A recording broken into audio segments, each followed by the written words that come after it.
ভাঙার আগে একবার ভাইবা দেখো, মেয়েদের আসল ঠিকানা তার স্বামীর ঘর, শ্বশুর বাড়ি। নারী তার স্বামীর সংসারের লক্ষ্মী। আমাদের মেয়েদের সৃষ্টিকর্তা এভাবেই সৃষ্টি করছেন। আমরা ছোট থেকে বড় হই বাবার রাজকন্যা হিসেবে, ভাইয়ের আহ্লাদী হিসেবে। তারপর বড় হয়ে চলে যায় শ্বশুর বাড়ি।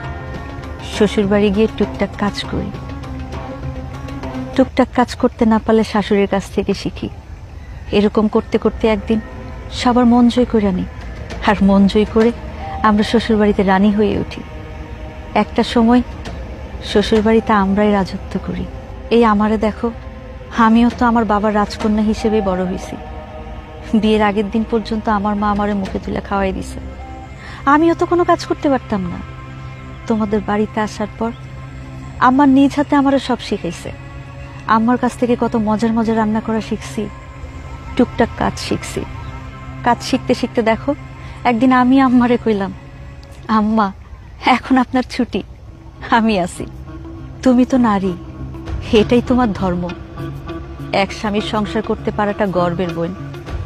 একবার ডিভোর্স দিয়া দেখো দুনিয়া কত কঠিন। তখন সবাই তোমার ডিভোর্সি হিসেবেই দেখবে, কেউ হিসাব করেও দেখবো না তুমি মাত্র 7 দিন স্বামীর সংসার করছো। আর তোমার ভাই যে তোমার এত আহ্লাদ করে, তার কাছে তুমি বোঝা হইয়া যাবে। সংসারটা ভাঙার আগে একবার চিন্তা করে দেখো।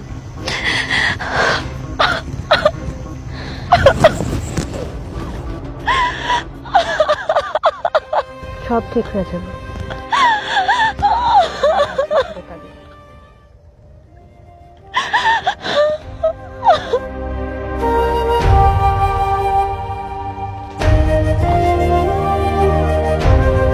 তুমি তুমি এখানে আসছো কেন?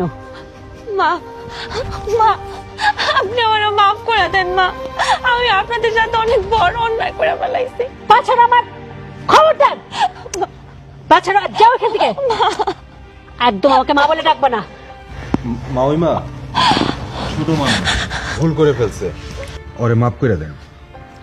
আপনি তো মুরব্বী মানুষ, আমরা ছোট মানুষ। সন্তানরা ভুল করলে কি মা রাগ করে থাকতে পারে বলেন?